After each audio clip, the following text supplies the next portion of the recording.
Doug Budin is an actor known for his roles in Friends, Modern Family, and Two Broke Girls. But I first found Doug through Jeff Lewis's show on Sirius XM, and I totally fell in love with his voice. His positivity and fun nature comes right through the sound waves and into my car every time I listen. That's why I knew I had to dream a big dream and ask him to do the intro to our podcast. And because of your help, I connected with Doug. And now he's the voice you hear every time you listen to the intro of each episode of Zimmerman Podcast. Today, I'm talking to Doug about the similarities between entrepreneurs and actors, how to commit to your passions, and what it looks like to explore an unconventional career and life. Let's dive in.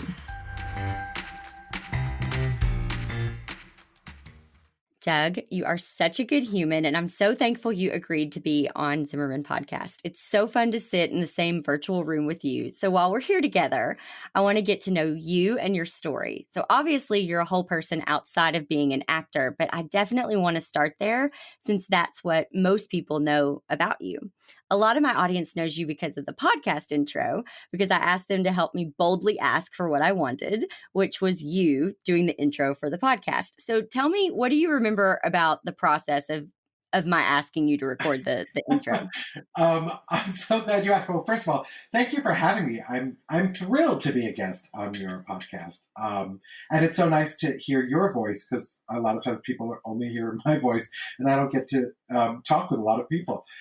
What I remember is out of the blue, I started getting all of these DMs on Instagram and also tweets. People are like, you need to check your Instagram. And then people were sending screenshots of this lovely looking gal. And it said something like, help me get Doug Budin. At first I thought, oh, isn't that funny? There's somebody else named Doug Budin. You know, like there's that sourdough bread maker in San Francisco. And I was like, people always send me pictures. I'm like, yeah, it's a similar spelling. But I was like, wow, I wonder who she's really trying to book. And then I watched your Instagram story, and it was me. You were talking about me. And there were all these people, and you were very crafty, because you're like, everybody who hears this message, reach out to Doug and get him.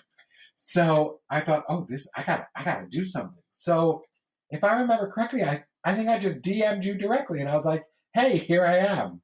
And you did. And that was it. You were so kind. And then you did it, and it was amazing, and you were just incredible. But I did the whole thing. I know you did you got the booth. You were so professional. You sent me pictures. It was awesome. I loved it. But it was great. I had heard you on Sirius XM. You were a guest on Jeff Lewis Live, which now you're like a regular co-host on there. I like to, I say I'm irregularly regular.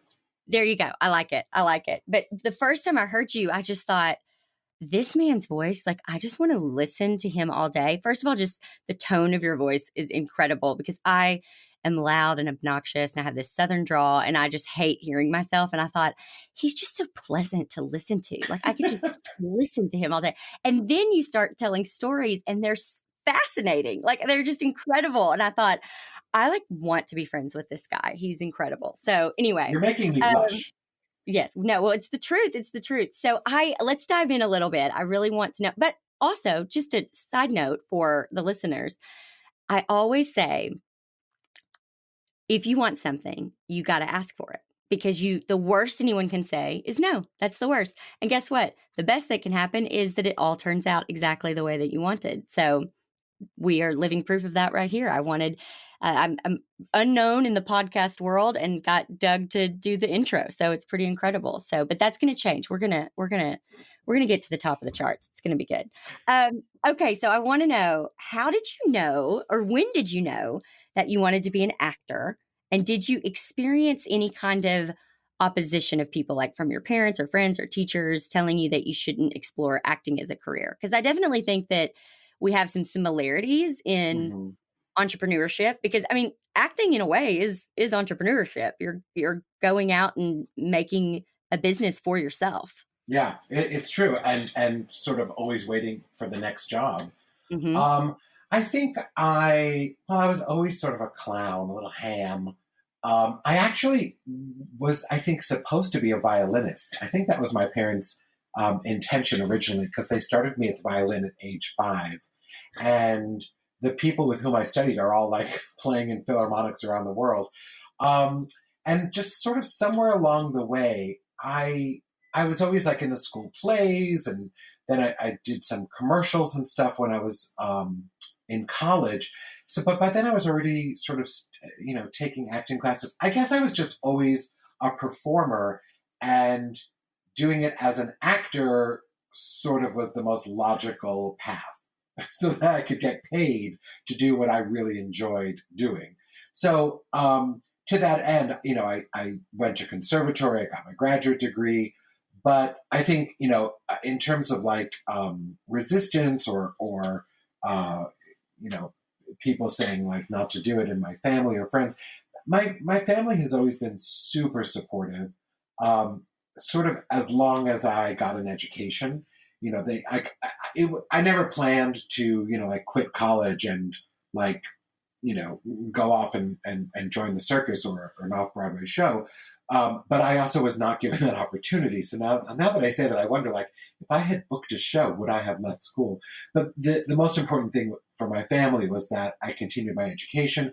In fact, I was a double major sociology and theater with a music French minor. Boy, do I use all those every day. So, I will say, I think studying something like sociology or psychology as an actor is super, super important, because you are, when you're an actor, you're just sort of you're just doing it as somebody else and in a different set of circumstances. So I think having a really well-rounded education is super, super important. And then all the little technical things you can learn, in your own time, or you can take classes to learn all of the specific technical stuff. But so I always, I'm discovering how to roundabout speaker I really am. So I think I was always going to be a performer. At some point it shifted to, okay, well, a performer is going to be an actor. And then I just stayed in school and then went to acting school to do that. And that kept me in the good graces of my family, who has been super supportive and very, very, very lucky that my parents were able to help me. Like when I was in grad school, I had a job, but it didn't cover my New York City rent and my tuition. So, my family really helped me out. They covered my tuition and a lot of stuff that helped me make it through. Sure. Did you were you taking acting classes while you were going to school, or like what was in your head, were you thinking, okay, I'm in college because I have to just like get this diploma, but this is going to be my plan when I get out? Like, did you have kind of those thoughts at all? I don't think I really knew, back in the olden days when an 8x10 was really like a silver gelatin print and your resume was hieroglyphics.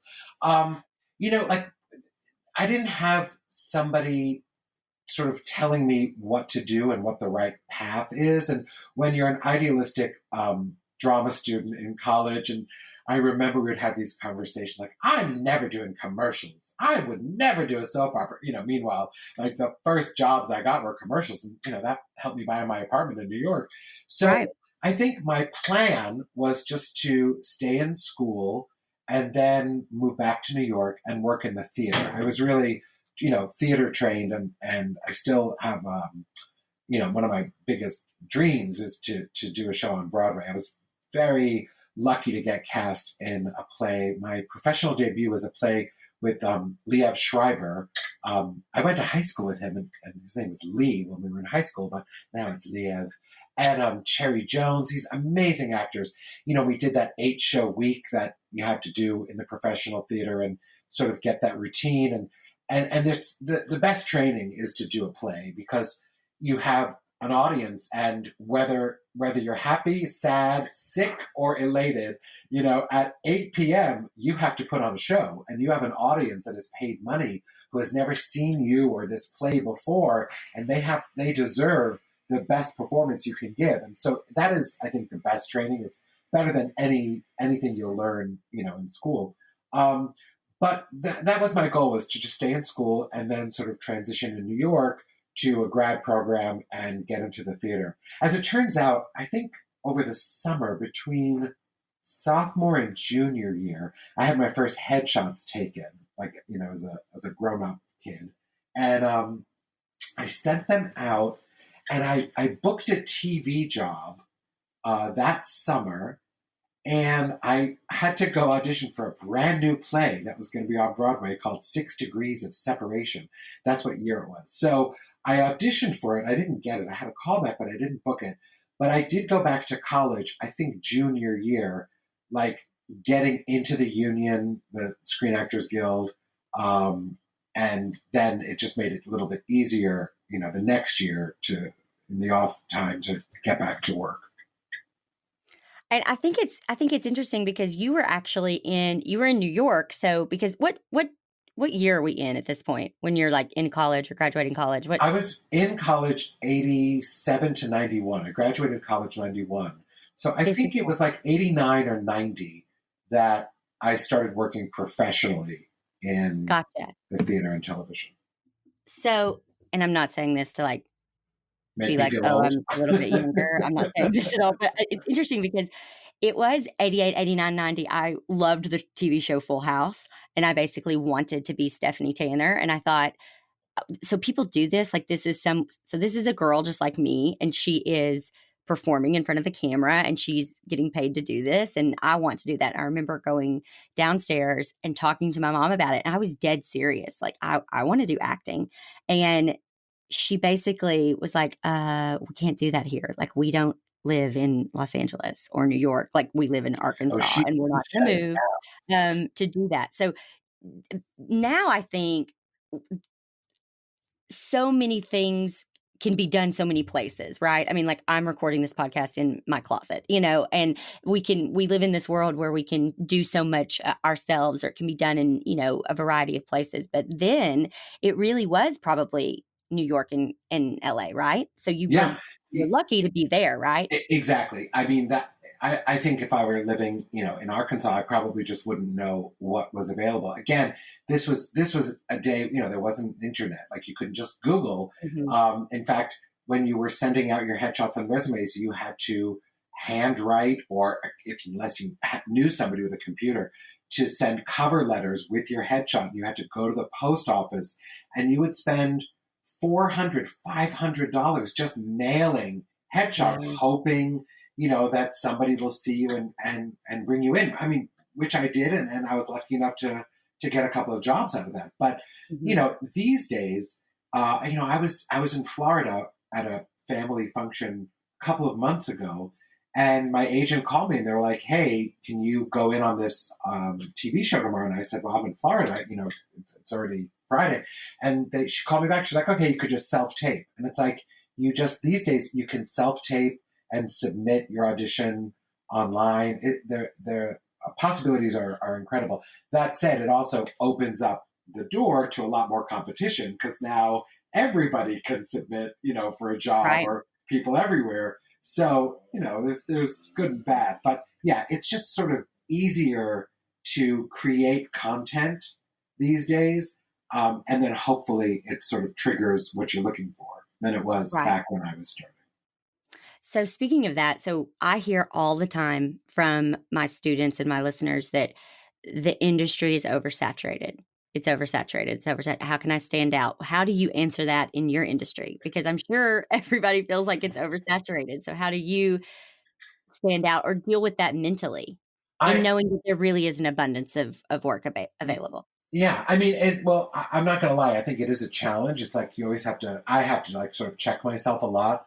Otherwise I would just live in despair. I mean, the sort of the truth or the fact is that, everybody here is trying to have the same career, and there's a lot of people who could do these jobs. But the other half of that is I'm the only person who could do me. So, when I finally learned to stop trying to do what the other people were doing, or like, how would so-and-so play this role, then I'm just doing a version of somebody else. So right. I think what I try to do is think about what is truest to me, because that is something that nobody else has. And you sort of just have to have the faith that it may not be today, it may not be tomorrow, but at some point, it'll intersect you doing you over and over again, and the person who needs that version of you will intersect instead of just always trying to change to fit the shoe that you think is going to be the right one, because you could be wrong. And the other thing is that you could think, oh, this is what they're looking for. That's what I'm going to give them. But the truth is, they may not know what they're really looking for is you. I did a pilot years ago where the role was written for an Asian woman. And I read the script and I called my agent. I said, this is me. And she was like, yeah, they're looking for an Asian woman. I said, well, I'm not going to go in as an Asian woman, but I have a take that I know I can tell this is what they want. And I was very lucky that they were willing to see me, but they did let me come in. And I think the character's name was Allison Chong, in fact. And I booked it. And the director said, I don't even remember why you were there. And I said, oh, I talked them into letting me be seen. Mm-hmm. But he said, the second I saw you, I was like, oh, that's the role.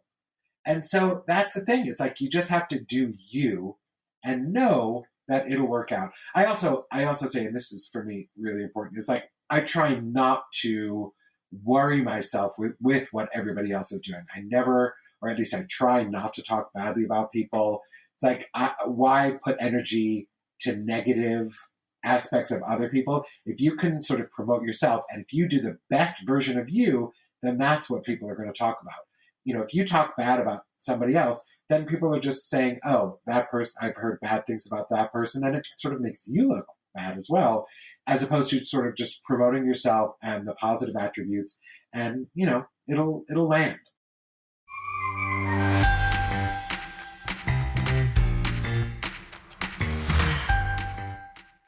Hey, are you loving this episode? If you've been listening thinking, oh gosh, I'm so glad I found this. This is exactly what I've been needing. Then I need you to do me a favor. Take a screenshot of this podcast and share it on your social media. I can't reach more listeners like you without your help. And these early days and weeks of the podcast are absolutely crucial to building the listener base we need so that we can keep producing content that is free to you and answers all your biggest business questions. So share this episode, tag me at Jessica Zimmerman _, and then get right back to listening.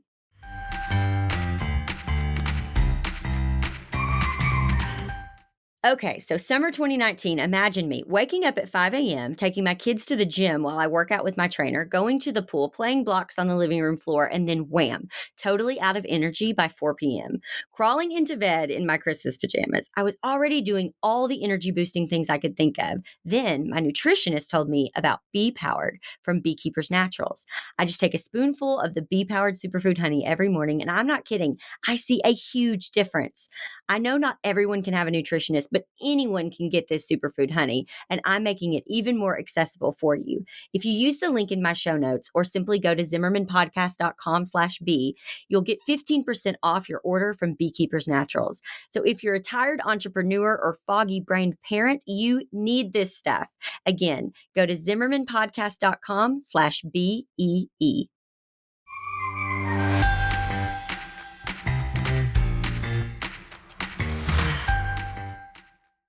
I think it's so interesting what you were saying just about not looking at what everyone else is doing. I'm so big on that, like not even following people in your industry on social media and everything, just staying in your lane and doing your own thing, and what you put out there, you get back. And it's just, it takes too much time and energy to be watching what other people are doing, because then you can't help but either compare or Right. try to imitate it, or those things. So I think that's really, really great advice. Yeah, and then it's like, if you're imitating, you're doing like your version of somebody else's work, which is always going to be like, oh, that's another version of what I've seen. And people can see right through that. They can see right through that. And so exactly. It's just better to be authentic. And I think too, like, I love that story about how you took that role, even though it was for an Asian woman, but it's like you went with your gut on that, and you boldly asked to be seen. And there you were, you got it. So, like Estelle Getty, when she was in the Golden Girls, she was turned down originally because they said she was too young, and she went back in costume and booked it. It's like, sometimes you just sort of know when you feel it, you just sort of feel it. And I know in your industry, it's the same thing. Like, and I'm not saying don't pay attention to trends and what people are resonating with, because that stuff shifts a lot, like, the color of the year and what flowers are Sure. in season, and all those things are super important, but maybe just to inform what your vision is as opposed to dictate what it is. Right. I think sometimes even with our industry, there can be, I remember I talked to someone one time who said, I just felt like I had to be really expressive in my sales meetings and I had to, dress a certain way and all that. And this was someone who's basically like a farmer, and she Oh, said, God. it just isn't me at all. And it wasn't until I started 100% being me in my overalls or my Carhartts and just started doing my sales the way that I do my sales that I started really making money. And it just is so much like people can just see right through it when you're not being you. When you're not authentic. Yeah, for sure. Yeah, I find that on the radio. I mean, this is like absolutely.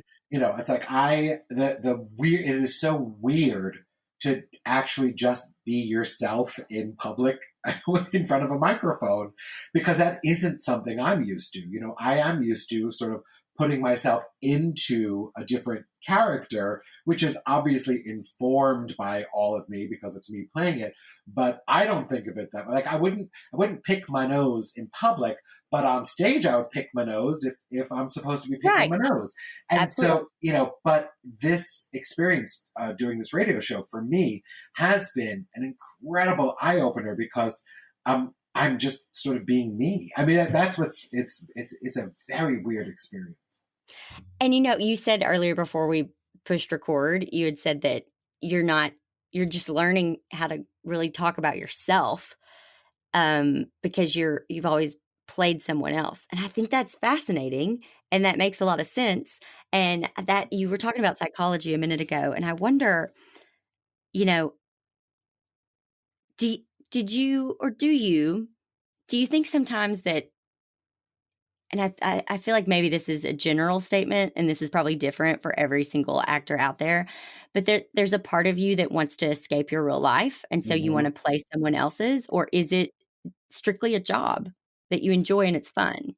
I think that in the perfect world it's both, because then it's feeding your family and feeding your soul. I think for me, very it's like a very personal um, route, because I was sort of bullied a lot as a child. And I love making people laugh. And so it's like I really got comfortable in that space. And then so that sort of leads to the rest of it. And when you can make money doing that, well, that's sort of then the perfect combination. It's a perfect equation there. So I think, though, it's it's a really foolish choice to go into this just for it to be a living, because as an actor it's basically an exercise in rejection. Mm, Most actors don't make enough money to just be an actor, so it's really born from passion and from a passion of performance. So I think most actors, we just we're all doing everything we can to get to the next job. So I think if I were like smarter about it, maybe I would have had a different. I don't know. I would have figured out a different path. I don't know. No, I right. like what I'm doing. But I was just thinking. What I was thinking about was like when you do a sitcom, they have these warm up people in the audience, Mhm. like on Ellen and all those shows, Yes. and those guys make a ton of money. But I think most of them are actually comedians, not actors. So, because Mm, sometimes I'm trying to think like, well, where else can I plug myself in as an actor? I could be a tour guide at some historic home and just perform the right. tour. But because you do have to make a living in this world, and when Yeah. you're a kid, it's very easy, as I was saying earlier, it's very easy to be so idealistic and highfalutin. But when you have to pay rent, you got to pay the rent. Right. So how do you stay consistent in your work? Because I think, in our industry, in your industry, in any kind of entrepreneur's business, you you need to get paid. You have bills to Right. pay. And so how do you stay consistent with your work? And then two, you also on top of that are having to do things like I always think about, the corporate life, which I would never want in a million years, but one of the pluses to it is you can just get your 401k taken out of your paycheck. You can just, you know what I mean? Like Right. it's your planning isn't for your retirement, for your future isn't quite as, you can do a check mark and do it. Whereas for me to set up my retirement, it was several meetings and you know. And so you're having to think about those things as well as just try to stay consistent with your work and pay the bills. So Right. how do you So do what that? I do, I mean, I've had so many sort of day jobs around in my life, and I've done a lot of consulting. I really learned a lot about marketing, and specifically gay marketing. And for a while, when I first moved to LA, and there was this gay and lesbian film festival called Outfest, and I couldn't afford to buy a ticket. Was like $1,700. So I thought, what, let me volunteer. So I started volunteering for Outfest, and it was sponsored by Absolute Vodka. And Absolute Vodka, as a gay person, I can tell you, Absolute has always been very, very out there in terms of its support of gays and lesbians. And so in my volunteer work, I ended up meeting, I was like in the party committee or something, and I ended up meeting the team that handled all the activation for Absolute. And so then they called me, and I was volunteering, but then they called me just about 3 weeks later. They said, "Hey, we have another event in LA. Do you want to work that for us?" And I was given a day rate, and it was a really good rate. So then I did another one. Then I did a few more, and I ended up working, as a consultant for this gay and lesbian marketing agency, working on the Absolute Vodka account, which led to me working on the first 5 seasons of RuPaul's Drag Race. And so it became like a great job that allowed flexibility to continue to work as an actor. And that, as an actor, the biggest challenge is finding something that's flexible, because you can get an audition, the day of. When I did Two Broke Girls, I got that audition at 10 o'clock in the morning for 2 p.m. that day, because they had hired, I think it was, I don't know if it was Nathan Lane, it was somebody who dropped out of the role, and so they had to recast on the fly. And so if I were sitting in an office, I never would have been able to go to that, job. So, I was very, very lucky that, well, not lucky, whatever it was, it was smart that I volunteered, and it was great that I did a good job volunteering, because it led to this other job. And so I think you just always have to have something in the fire. When you're not doing anything, when auditions are slow, it can drive you crazy. And then you start sort of breeding despair, and you become like a Mr. Want who just invites, problems. So I always say you just have to stay busy and not make getting the job the most important thing, because you're just going to exhaust yourself. So, when many, many years ago, when auditions were super slow, a friend and I wrote a play for ourselves. And we ended up, because we were so bored and we needed something to do, we said, well, let's write a show. So we wrote a show, and we shopped it around, we workshopped it, and, we ended up doing it at the HBO workspace. We ended up creating our own thing out of boredom, and that led to many, many jobs just from doing that. So the chances are you're going to have to do more than one thing in your life until you're the big thing. And I think, people talk about passion a lot, and it's like, I think we're conditioned to believe that we can only be passionate about one thing. And I think that's hogwash. I do too. I'm passionate about cooking, eating, traveling, acting, tons of things. So, I think people can limit themselves by thinking they're only supposed to be passionate about one thing. But how wonderful if you could do more than one thing with your life, Absolutely. We live one life. So we want it to be whole, and we want it to be as, colorful and as creative and fun as possible. And it just, I don't know, it saddens me to think of anyone doing the same thing for their entire life. It just, I don't know. And I know some people are happy with that, but for me, Yeah, some people love it. You got to pivot and do things differently all the time. It just, I don't know, I get bored really easily. But I love your advice, though, about like slow seasons. And I couldn't agree more. I think that if you just sit there and you focus on the fact that the calls aren't coming or the inquiries aren't coming or the, auditions aren't coming, that's not doing anything for you. So filling up your time by doing things that are productive. I always say, like, in my business, well, what's interesting is my signature course, The Business Behind the Blooms, like, I wrote that during a slow season. That simply Yeah. came from me knowing that January and February are always slow months, and just thought, it'll give me something to do. And now today, I mean, it's a And it huge, became the thing to do. So that, I right, mean, it's like, it's just having the frame of mind to sit with yourself and sort of think about what that can be for you. And right. again, don't look at what everybody else is doing and say, oh, let me do my spin on that. Figure out Yes, what is going to come directly from you, because that will be the most organic, authentic, and quite frankly, probably the easiest thing for you to do.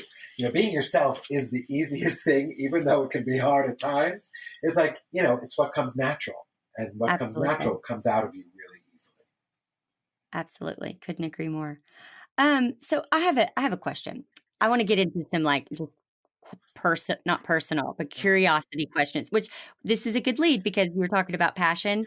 And for someone like my husband who's like, I'm not passionate about anything, I always say, you may not have, like, this one thing that you're totally into. That's okay. Not everyone does, but you definitely are curious about things. Like, what do you Google? And he Googles real estate and weather.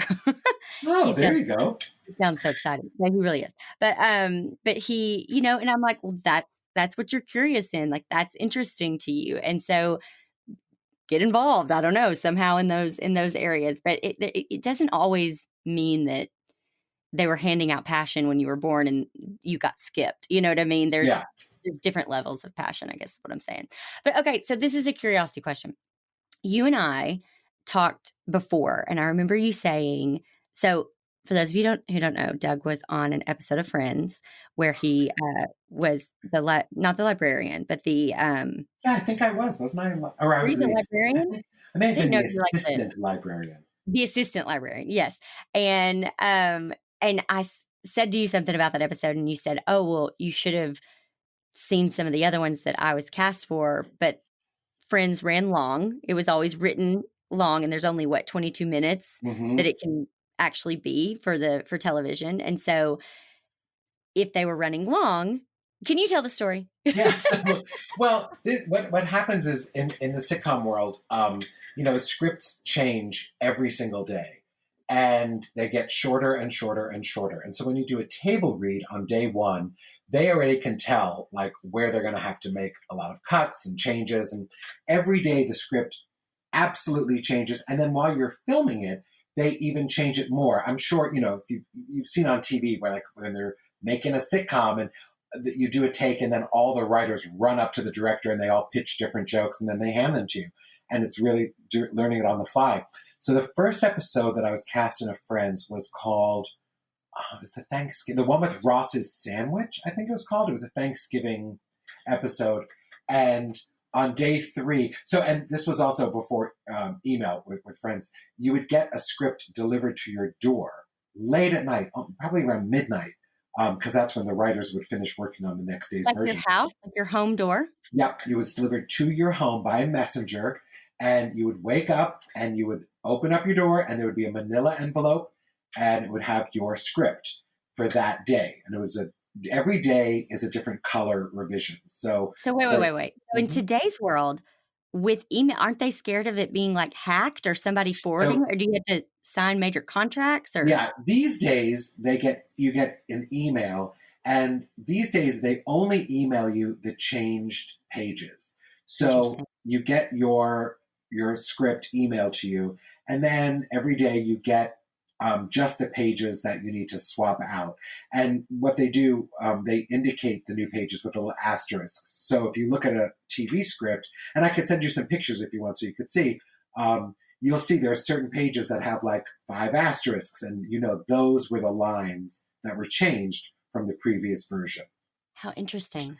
So anyway, on day 3 of that episode, I woke up and there was no script for me, and I thought, oh, that's odd. They didn't send me this. They didn't deliver the script. And my agent called and they said, you were written out, and I freaked out, Jessica. I was crying because I didn't know that this is totally normal. Right. And one of the producers called me at home, which also very, very rare. And they said, "We loved you. Don't worry. You're coming back. We're going to have you back. Don't worry about it." And I was like, okay. I was really devastated. But just a few weeks later, they called me back. And I had to run back over to Warner Brothers, and they gave me this new script, and I met with them, and they were like, "Okay, you got it. Come to the table read." So I went to the table read for the episode that I ultimately was in, which was called, I think it's the one with Ross's library book. It was directed by David Schwimmer. Anyway, at the table read, the person with the stopwatch said, "Okay, we are 12 minutes long." So I said, "Okay, everybody, it was really nice to see you again. Bye." And the producer said, "We are not cutting your part, Doug. Don't worry." And the episode I was in had Maggie Wheeler as Janice. It had Kristen Davis from Sex and the City. It had Yes. so many people, and they were all, much more established than I am. So then the next day, the script was waiting for me at the door, and I noticed they cut about 6 pages, but all of my stuff was still there. There were no asterisks for me. So we go, and that first day, then you start camera blocking, you do a run through, and they said, "Okay, we are 6 minutes over." And I said, "Okay, don't worry, I won't leave anything in the trailer." And they said, "Doug, you're not going anywhere." The next day, the script was there, and they cut somebody else's scene, but they wrote a new scene for me. And they said, "Okay, we're 3 minutes over," and I just kept my mouth shut. And then on tape day, all my stuff was still there. In fact, there was a scene that I did that was cut because the censors cut it. But in the tag, they had me coming from the stack of books where I had just had sex with somebody, and I was tucking in my pants. But apparently, I was tucking in my pants in too sexual and salacious a way. So they had to cut. The censor said, "Not going to happen." I have a feeling these days it would air, but back then it was too far. But yeah, I mean, it's one of those things. It's you even when you book the job, you never know how long you're going to be there. Well, that's my question, because with such a, I don't know, I'm so big on being paid for your time. I always say, that's the one thing that, QuickBooks doesn't have a column for, is your time. And so do you get paid for, we are hiring you and you came and you read and you camera blocked, do you get paid per day? Do you not get paid unless No. you? So, I mean, this is all covered by my actors union. So in a very technical sense, when the casting director uses the word booking, when they say you are booked, you are supposed to, you get paid. Because you would potentially say no to other things because exactly. you said yes. Yeah. What it does mean in the long term, it means you wouldn't be eligible for residuals. So believe it or not, I still get checks for Friends. That's insane. Yeah, I mean, I get checks for Charmed. I mean, stuff from 1927. I would still get checks from it. But if you're an actor, do all actors get residuals, or are you a certain kind of actor that gets? No. Any union actor, any union actor, when you do a union job, if it's broadcast, you get residuals. What does union actor mean? So the union that covers actors is SAG-AFTRA, Screen Actors Guild, and the American Federation of Television and Radio Artists. So all of these shows that we were talking about, those are all union jobs. Those are covered by the actors union. And the Teamsters covers the grips and the camera crew, and the Writers Guild covers the writers. So everybody who's working on those jobs are all in the union. And we pay union dues, and we get union health insurance, and the union looks out for us in terms of making sure we have residuals. I think very famously, the Brady kids did not see a cent of residuals from the Brady Bunch because they didn't have those rules in place yet. But now everything is covered when it's a union job. So anything you see on TV, all those actors, all those guest actors, still get residuals. Now, it is not anywhere near what you make to do the job. So you get, one nice payday when you do the job, and then it diminishes over time to, cents on the dollar. I literally have received checks for 1 penny, where it costs more for them to mail me the check than it does, for the check. But I still deposit it. Right. So do you have, like, for example, in my industry, I have like a minimum, like I'm not going to do a wedding unless it's at this price. Like, it's just not worth my time. So do you kind of do the same thing? Are you like, does like your agent know this is my minimum, or do you get to say, this is how much I want to be paid for this? Like, do you negotiate? How does all that work? Yeah, so the way it works is there are certain minimums that the unions require. So there are different kinds of contracts. There's a co-star, there's a guest star, there's a top of show guest star, a one-day guest star, and each of those has like a corresponding set of minimum dollars. Okay, wait, And pause. This union. So are you, do you pay them like monthly dues, or do they get a percentage of what you make? both. So I know Okay. I have to pay. We pay dues every year, and then depending on what our earnings are, our dues change. So it's like they know how much money you make, and so you have to. When you Got get it. your renewal, it's like, I don't know, 2% or whatever it is of what you made that previous year sets what your dues are going to be. And you want to be in good standing, because that means I get all the screeners, so I can vote for the SAG Awards, and That and must be fun. and I know I'm covered. But then on top of that, a lot of actors then do have a minimum that may be above. It would be called above scale, right? So like if the scale for the job, meaning the minimum union requirement, maybe the scale for the job is $2,500 a day, when you can get to a certain point where you say, okay, well, my minimum is $3,000 a day. Or if you want Cher, she's, scale plus 200,000, whatever it is. But these days, where there's so much competition, a lot of shows will say they do not break top of show. That's what they call it. So if a top of show is the highest scale job, a lot of shows won't pay over that. And these days, when so many celebrities want to work in television, they won't pay the big bucks the way they used to. They'll just pay what the show, what the union requires. What's your like fondest memory of being on the Friends set? Oh my God, I was so nervous that I was going to get fired, but so excited just to be part of it. I mean, a personal high was Brad Pitt coming over to me and hugging me and thanking me for keeping Jen laughing all week. Because then I knew that Jennifer Aniston was talking about me, like in her alone time with Brad Pitt. So like Yes. that was a very exciting moment. Getting the badge to get onto the soundstage, because there was such tight security.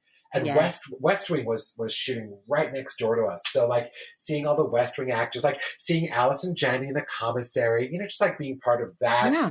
It was super, super exciting. And then in terms of like as an actor, that was one of the first sitcoms I ever did. And the fact that I made it through, like, without puking on anybody or pooping my pants, I give myself like a well done, you, Doug, because Yeah. it's a lot of pressure. And as I was saying earlier, like while you're filming it, they run up to you with just totally different dialogue that you just have to Right. learn on the fly. Mm-hmm. Gosh, that's crazy. That's crazy. So would you say that and Modern Family are like the two? Well, you've been on so much, but I mean, just like as far as like worldwide known kind of Um, programming. Probably. I mean, it is the weirdest thing when you're in a different country, and like I was in Germany, and an episode of Charmed that I did was Mm-hmm. on, and it was dubbed, and I was like, Oh, "Who the hell's that?" And it was like yeah. somebody playing me in German. Um, but yeah, I think certainly Friends is the most well known, because it still reruns everywhere. Um, but yeah, I've had some really, really fun jobs, and sometimes it's like not the biggest hits that are that make you the most happy. It's like sometimes when you have just a really good week.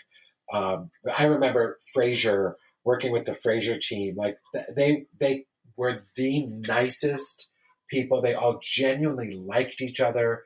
We all went out for lunch together. It's like sometimes you work on a set where it feels so incredible. And as a guest actor, you're invading somebody else's family for 5 Right. days. You come into their home. If you're lucky. Sometimes it's only one day, but if you're there for 5 days, you don't want to be too pushy. You don't want to be that like, let's do a recipe swap, everyone. Because, they're going to have a whole new group of people to work with next week.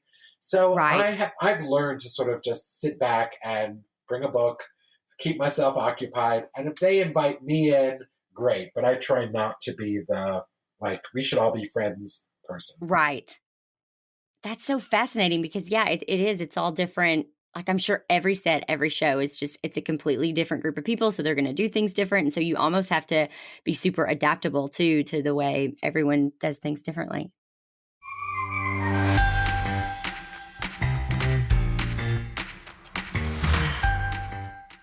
In show business, you have agents and casting directors to connect the right actors to the right roles. In the business world, we have Pinterest. Pinterest is my favorite tool for connecting to my ideal clients, especially in the wedding world. Here's the thing, brides everywhere are already using Pinterest to collect inspiration for their weddings. Wouldn't it be great if, while they're creating boards, they could be connecting with their dream vendors? What if that vendor was you? When I first started my business, I relied on magazines and bridal fairs for marketing. I don't think I got even one bride that way. Now, almost 100% of my wedding marketing is done through Pinterest. I get inquiries from clients all around the world and in my own backyard every month from Pinterest. If you want to learn how Pinterest can transform your marketing strategy, check out my free training at zimmermanpodcast.com/Pinterest. That's zimmermanpodcast.com/Pinterest.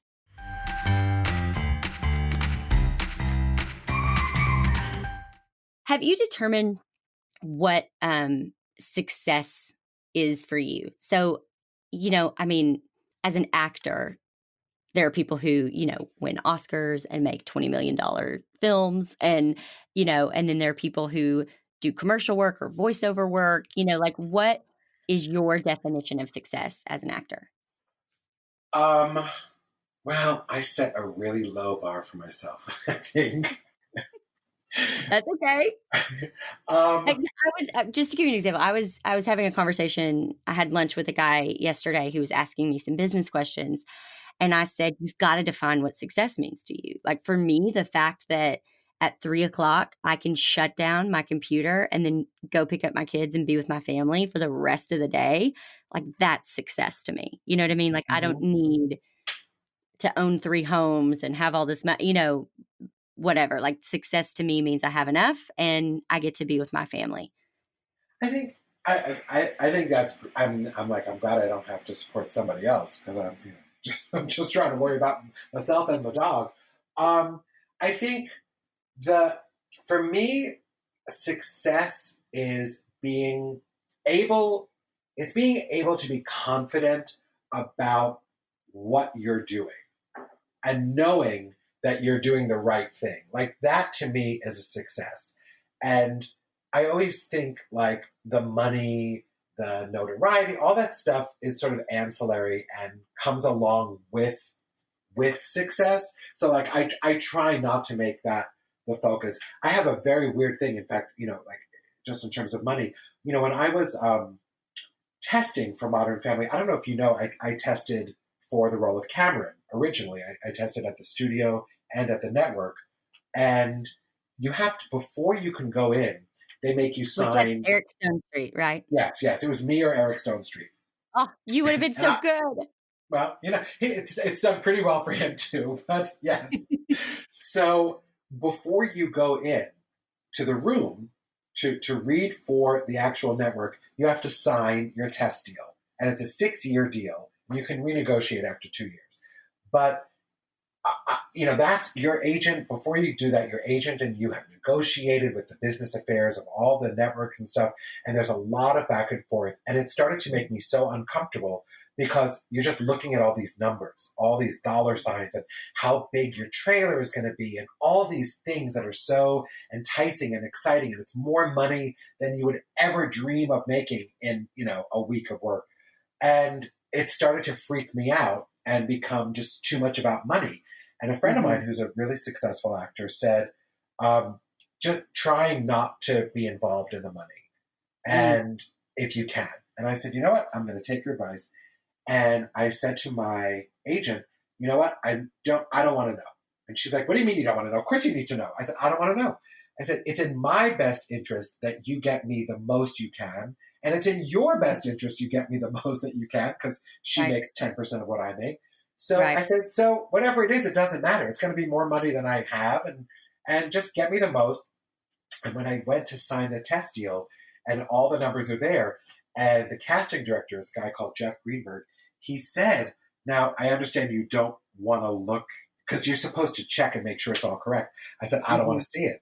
He's like, well, what do you want me to do? I said, you look at it, make sure it's correct, and I will trust you. He was like, this is highly irregular. And I did. I signed it, and I had no idea, zero idea what I would have made. Of course, now after the fact, I looked at the contract. I thought, oh shit, really?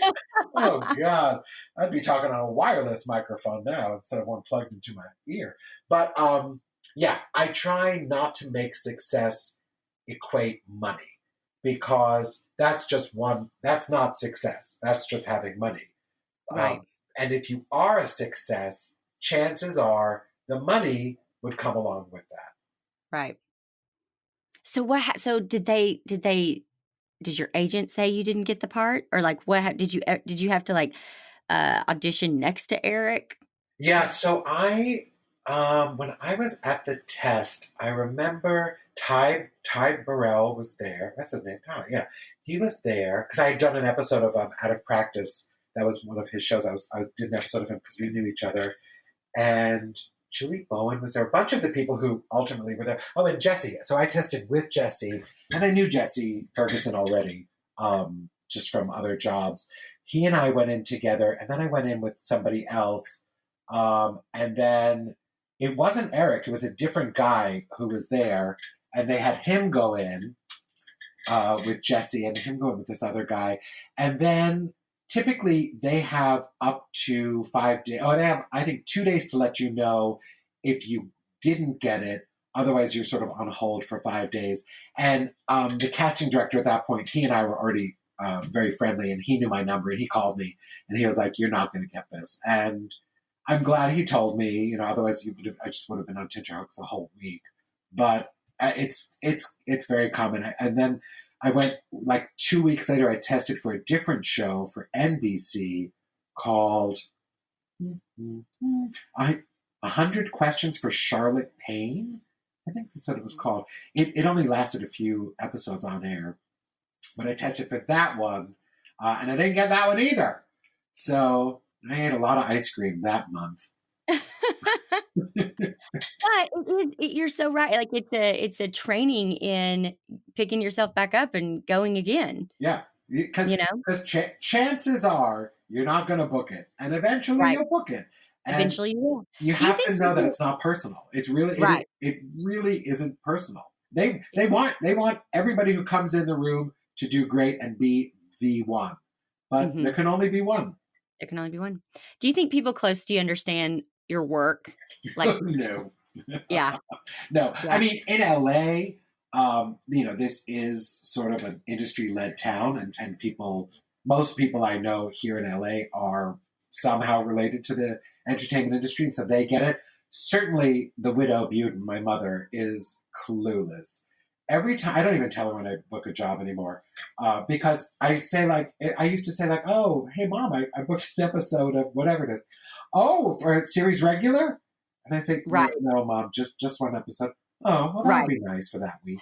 Isn't that moms just have a way of doing that. But I did several speaking engagements this year, and my mom was like, so they fly you out there? Like what? They pay you? Like what do you talk about? People are paying to hear you? Yeah. No, what are you doing out there? I'm speaking mom. I'm getting paid for a speaking engagement. Huh. Well, okay. It's just Right, I'm right. like, If you say but no so, one it's almost like they doubt that it's even happening, yeah, no one understands what I do. No one understands. Like, I'm almost a little relieved that this podcast is now out because I'm just gonna tell people I'm a podcaster like every other human being on the planet, and because it's too complicated to be like, well, wedding planning turned online educator. It's just people are like, "What? Is that It's too even a much. Yeah, thing?" it's too Like, much they for don't people. even believe, like, it's a real thing. So, goodness. Okay, so what's something that is, like, a core part of your identity that the outside world might not know about you, besides that you love salt? Oh, I do so love salt. I also Um, love do you love salt? fleur de sel, Fleur de sel. Oh, that's a beautiful finishing salt, pink isn't Himalayan. it? Hmm. Now I don't have a lot of salts. I have a few, but when I come to California, I mean, I want like a whole lesson. I want to come over Let's for go like salt chopping. I would love it. Let's go do it. Like Look, to me do you have a that's me. truffle salt? You need a truffle salt because it makes scrambled eggs sing. Truffle Oh my salt, and gosh. also Like, on a give me baked truffle potato. salt. That would be unbelievable. I'm gonna get some. I'm gonna Yeah. get some. That would be incredible. So like Um, what's something that we don't know about you? oh God, I mean, I will say, uh, like I talk about how I don't lie, how like Mhm. I really, and that is, I think people think it's a joke, but it is so important to me. And I do think it's because I went to Quaker schooling, as a kid, and we had an honor code, and my friend Tom Seller had to turn himself in. He failed himself at self-paced jogging, and I turned myself in for accidentally cheating on a French exam. And it's like having that honor code is so important to me. And so it's not like a gag. I am a terrible, terrible liar. I am the worst. People can always tell when I'm lying. I think that it's just like even just talking to you or hearing you on the radio, you just I think that's one of the reasons I was like attracted to your energy is you can just tell that you're honest and trustworthy and authentic. And I think most of the time, like we talked about earlier, you can read that on someone and you can definitely read when they're not being that When for they're, sure. yeah. And I think, listen, I think it's okay to be diplomatic. I'm not like, if someone's like, does this make me look fat? I'm Sure. not like Liar, Liar, whatever that movie was, where I just have to tell exactly what I'm thinking. I think diplomacy is appropriate, but I can't, like, I have a really hard time with dishonesty. And yeah, I think you can, it's interesting. Yeah, I guess you could hear it in people's voices, as opposed Absolutely. to just seeing. Because I get all like splotchy, and my eyes start darting all over the place, and I hem and Yes. haw, and I'm gonna. But yeah, I guess you could probably hear it. So what's it like going from acting and like playing this other role to now being on the radio and being Doug Budin? Like, it's not Doug Budin as As the yeah, librarian. it's It's, it's an Doug Budin. adjustment. It is definitely it is so much fun. I want to lead with that. I'm having the best time. I've known Jeff for many years, very casually, but I had never met Megan Weaver before, and I am in love with Megan. I think so I've been able to meet the greatest people doing this gig. Um, it's part of the entertainment industry, so I feel like I'm sort of in my lane. What has Absolutely. changed, and what's interesting is I went up for a show last week, and it was a 1 hour episodic, a drama. And this was a guy who was going to be a witness. He was a witness to something, and he's very nervous, and he's being interviewed by the police. And it's a really sort of fun kind of role to play because you could be sort of quiet and still and all those things. And here's what was different is I went in and I did it, and the casting director, whom I don't know, she was like, "Oh my God, I'm so glad you did that a take like that. I thought you were going to come in with all these bits and stuff because I listened to you on the radio and you make me laugh so much and all this stuff." She's like, "I thought you were going to take this huge comic route to it," and it was just kind of weird that somebody had this preconceived notion of sort of what I'm going to bring. You can Right. watch my demo reel, you could see the stuff I've done, but just because she listens to the show, she expected one thing from me that I didn't even think about, delivering. So that was like a sort of refreshing, in this instance at least, experience. But I mean, it's still just me and Jeff is the one. Like when we're out, everybody recognizes Jeff for sure. How interesting. So a couple years ago, I had to get my life together and start exercising again. And so Mm-hmm. didn't you have an exercise I class? had my first trainer session on Monday. I still can't How lift my did hand it? over my head. Oh my I gosh. How did it go? Were you like, I do not want to do this. I do not want to do this, and No, hated every second of it it? was such a generous gift from Jeff. Truly, I know that for him this is great because it just provides some more fodder to talk about on the radio. But I thought, well, you know what? I'm going to benefit from this, so let me just jump on board. I had never been to the James on purpose. I did go once. Oh, I call it the James, not the gym. I'm a little more political. And so I went to the James once to get my parking validated, and that was it. So this was a private James, and this was very fancy. It was so fancy, in fact, that when you walk in, they said, "Oh, you can just leave your phone and your wallet here." And it was like just like a drawer at the front desk. I was like, "What?" And they said, "Oh, it's secure."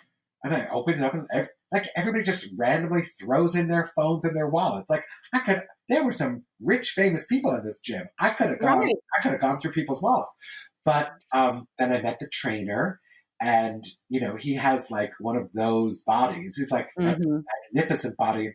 He showed me how to use all the torture machines, and he first he does it, and it looks Right. amazing, and then he takes out the pin, so there's no weight, and then I have to do it, and I'm like, oh no. And then I was like, well, that was really fun, and I'm going back on Friday, and I felt great when I left. However, here we are 2 days later. I cannot muster the energy to hold the steering wheel of my car. I can't lift my arms. You're a little sore. But it's just Yeah. sore. You're not hurt. You're just sore. You can work through it. But it's like it almost is so interesting what it does to your brain. Like you can get done working out and you can go look in a mirror, and even though you may not have lost a single inch, you're like, I look better. Like I don't know, it does something to your brain where you feel better, you feel more confident. I think that's really cool. I'll check back in after a few more sessions. Okay, that sounds good. Okay, so here's my final question. Are you ready? Okay, go. Okay, good. So if you had Oprah's money, billions of dollars, and you had to spend it on something for yourself, like something totally selfish, what would you spend it on? One thing? One thing. I mean, the first thing that came to my mind was I love crisp sheets. And I once said something like, if I could afford it, I would sleep on a set of new sheets every single day. And then we could donate the sheets to hospitals or whatever. Because I would only want to sleep on them one day. But I also love brand new underwear. Yes. So these are great answers. It's about the comfort. Yes, this is so. I would have never guessed this in a billion years. The only other thing that I thought about was like, oh, I want to have the kind of money where I could have the florist deliver, like they service your apartment or your house. Yeah. I need like one arrangement for the entryway, and then maybe like a low hydrangea arrangement for the dining table. So like those rich people who have like different arrangements in every room, and they get changed out every week. Yes. But I've given you more than one thing. No, I love it though. I love it. That's so good. It's so good. Thank you so much for being here. And thank you. I'm so really thrilled that you are the intro, and it's amazing. I haven't heard the finished intro yet. Oh my gosh, I got to send it to you. It's so good. It's just us. Are you happy with it? Are you okay with it? I am super happy with it. Are you kidding me? I mean, you could have just said like, welcome to Zimmerman Podcast, and that would have been it. I would have been happy. So you did great. I'm so appreciative forever and ever. So, well, thanks for talking to us and giving us a little behind the scenes of like your industry and everything. I think it was really it's amazing how similar they are in many ways. Yeah, I think so, because it's, again, it's about selling yourself and what you bring to the table. It's just, Hmm. two different kinds of tables. Absolutely. Well, thank you so much, Doug. We appreciate it. Thank you. Come back soon. Okay. Okay, where can everyone find you? Oh, why don't you visit me on Instagram? I'm at Doug Budin, DougbUdin. Oh, and listen to us on Jeff Lewis Live on Radio Andy, channel 102. And you need to see his acting reel Oh on yeah, YouTube. oh It's so yeah, good. see it all, see it Yes, all. we'll put it all in the show notes. It'll be really good.